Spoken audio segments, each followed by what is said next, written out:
So I'm honored to be here this evening and to sit on this panel. Body image and self-esteem go hand in hand so much. They're so intertwined. And driving here this evening, I still was kind of under this moment of, why did they ask me to come speak? I'm sitting with all these experts. Why did they want me here? It just kind of speaks to that self-esteem piece that it runs rampant in people with disordered eating. Disordered eating is not one element. It certainly speaks to, there's a whole psychological umbrella of things happening in us. And I think throughout the evening you'll hear similar stories and similar patterns in behavior as we go along. So myself, I grew up as an obese child. Didn't really know it. I thought I was normal all the way through till about grade 3. And earlier we talked about some of those moments that are defining moments in your life. Grade 3 really hit home for me that I was a little bit different. I'd always been in all of the classroom photos. You can always find me. I was middle back row. I was the tall kid, and they lined everybody else up by me to make the class photos. But in grade 3, we were doing math, and we were doing the weights and measurements section of the math curriculum as it was at that time. And my teacher, well-meaning, well-intentioned, I'm sure, and that will be a theme throughout what I speak about, is intentions, decided that we would weigh all the students in the class and measure everybody by height, and then we would chart it. Wouldn't that be fun with stickers? Everybody already knew that 8-year-old Heather was the biggest kid in the class, but now my weight and my height was up there on the board for everybody to see. And that was definitely a defining moment in my life, because it was kind of that impetus for the teasing to start. Everybody now had that kind of fodder, and definitely the difference between grade 2 and grade 4 of my life, defining moments. Still had friends, still had, still participated. I was in every activity, I, did everything, but there was always this segment hanging over me that Heather was the fat kid. I started to hear it more and more. And as we went into grade 5, grade 6, and bodies start to develop, I certainly developed faster than a lot of my friends because I was taller, I was bigger, I did have more weight on me. So I was one of the first ones to wear a bra. I was one of the first ones to get her period. And that led to more teasing and in fact, bullying. I can remember distinct episodes in the change room. And in the hallways. And these are the areas that in our schools, the teasing and the bullying still runs rampant. We have a lot of programs in place, and I'll talk a little bit about education today as we continue. But we know kids are smart. They know when to do these things. They don't do them in the classroom when the teacher's standing there teaching. They do them in the hallway. They do them at the lockers. They do them out in the schoolyard, in the change room. Nasty things said to me in the change room. I can remember, notes being passed, and that was before. That was back in the 1980s. That was before social media. So I can't even imagine going into a child's change room now. We talked to the family doctor, and I can remember, sitting on the table in my doctor's office, and my mom speaking about weight and everything, and it was eat less, exercise more. That's all we ever got. So for me, I started to withdraw from a lot of the activities in which my body would be displayed. I excelled academically, and that's where I put my control and my power, was my academic side, and to a certain degree the arts. But I never wanted to be the one up on the stage. I was always I could be in the band. I was a great flute player. I always took the lesser roles. I was backstage. I was doing the costuming and stuff like that. I didn't want to put my body out on display. And gym classes were the worst because the curriculum at the time was very much focused on sports and competition. Participation was the huge program at the time, and you competed to get the gold, silver, or bronze medals in each of the activities, or you got participant. And Heather always got participant. So I had a lot of those little minutes hanging around my room. So, you know, I started to crave food and seek food as a way of kind of calming my emotions or stilling my emotions. And I finally found my salvation, or my hook, in a series of books called Sweet Dreams. They were the 1980s. If anybody here was growing up as a preteen in the 1980s, there was like Sweet Valley High and Sweet Dreams books and everything. Sweet Dreams were like really bad Harlequins for 12-year-olds, where, you know, the geeky girl always got the jock by the end of the story. There was one novel in particular that I stumbled across, and in it, the girl was a binge eater. And this became my Bible. The book essentially told me how I could do it. It taught me how to eat food, smuggle food into my bedroom, how to hide it from my parents, how to purge, if throwing up wasn't an option, how I could get laxatives. And that started my career of about 30 years of binge eating disorder. Sorry. This is the first time actually I've talked about it in a couple of years now, and my life is really different now being a mom. And I see things very differently as a mother now. So I think I'm kind of pulling a little bit of that with me this evening, so I do apologize. But throughout my teen years, I just cycled. I was a yo-yo. I was a size 0.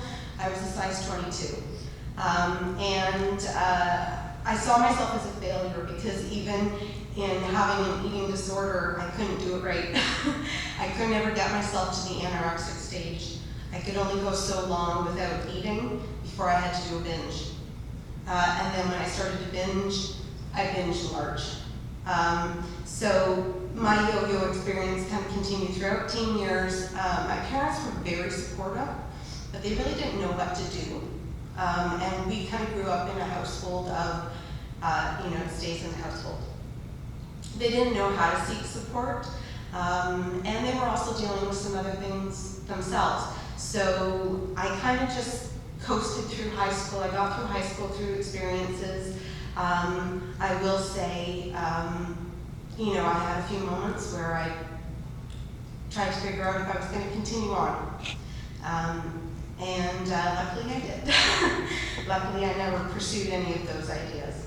I made it to university, and in university I actually sought out counseling for myself. And that was probably the first time in my life that I'd actually ever heard binge eating disorder, because that's where I thought I was a failure as well. I wasn't anorexic. We talked about anorexia and we talked about bulimia, but I didn't know that there was something else called binge eating. And so that's where I first got my support and went through counseling throughout my university years and pursued my dream, which was to become a teacher. And from the get-go in teaching, I knew that while there was a curriculum to teach, that's not why I was there. I was there to teach the students. And I was very much adamant about that from the get-go. As I left as I received my teaching degree, I actually went ahead and started my MEd, and it was mentioned that my thesis was done on looking at the experiences of overweight and obese students in schools. And the reason why I did that was I was sitting in my introductory master's class, and our professor talked about the fact that whatever topic you were going to do for your MEd was something that you better be willing to go to bed with that night and wake up with in the morning. You were essentially going to be married to it for the course of your program. And I thought, well, there's nothing else that is kind of more important in my life than dealing with this. So I did a great deal of research around the experiences of children who are obese and overweight in our schools. And it was actually probably the first time in my life that I didn't feel alone. all of a sudden there was all this research coming from around the world talking about experiences that I had had, talking about the mean girls in school and that whole psychological bullying that used to happen. And again, you know, that was in the 80s and 90s before we had the movie Mean Girls with Lindsay Lohan, or we had you know, some of the stories that are coming out now and you know, are associated with social media. This was back in the 80s and 90s. It was live and it was in person and it was nasty. You know, high school and university were really rough at times. And it was the first time that I actually read research that backed up that my experiences weren't my own, that other people had had them as well. So as I got into teaching, you know, I taught primary for several years. I was a teacher librarian for many years in my school. And one of the things that I was very adamant about in choosing resources with my students and working with them was ensuring that it was quality literature. You know, there was a time and place for 6-year-olds absolutely to read Laura and to read Clifford, and believe me, I can sing you every song with Backyardigans right now. Because Andrew, that's what he's obsessed with as a little 1-year-old. But the stories that I would choose to use with students in my classroom, I was very adamant that they had to be quality, that the characters in there were honest, that the characters were representative of the students in my class. And what I found overwhelmingly in my choices is that obese and overweight children, or children of different sizes, is still missing in our literature. I think we've made tremendous strides in literature when it comes to a lot of the isms. You know, racism, sexism, heterosexism, faithism, etc. What we're still missing is sizeism. It's still the one area that we're missing. And as a classroom teacher, I was watching experiences for my children that I had gone through 20 years earlier. I taught a grade 1 class where I had, it was like the perfect class. I had 20 students, 10 boys, 10 girls. It was in a very affluent neighborhood in the Peel region, but we had one pocket of children who were bussed in from another area that was considered not as affluent. And I had my 10 little girls. 8 of them all were in this kind of village area that was very affluent. And the moms were all able to be at home and spend a great deal of time with each other, and we're all friends. The moms got together one day in one of their coffee get-togethers or whatever, and decided that wouldn't it be fun if all their girls wore pink the next day to school together? This would be great. They would have their own little pink day at school, which was wonderful, but they didn't tell the other 2 girls because the parents didn't have any association with these other 2 girls in the room. And the 8 girls came in all dressed in pink. My other 2 little girls weren't. And they were shunned for the day. The girls wouldn't talk to them, they wouldn't play with them because they weren't part of the pink group. And at 6 years of age, children are already doing that. We already see weight preoccupation in our kindergarten students, in our preschool students, children. You know, the amount of food preoccupation in our schools is still astounding. Both as a classroom teacher and as a resource teacher in my board at one point, I was amazed at how many times we still talk about food with students as being good and bad, good food and junk food. We have teachers, and well-intentioned, well-meaning, doing graphic of food and who's brought the best food to school today. You know, students getting stickers if they've got a piece of fruit in their lunch. Students having to draw a picture of what their lunch is for the day and then sorting good versus bad on the screen. And again, well-intentioned by teachers, but not knowing what that can do. Our students bring the best that they can to school with them every day, the best that their parents can pack for them. My parents packed amazing lunches for me every day. There were days when I ate it all, and snuck other food. There were days when I threw it all out. And I think now about the thousands of dollars of my parents' food that I threw out.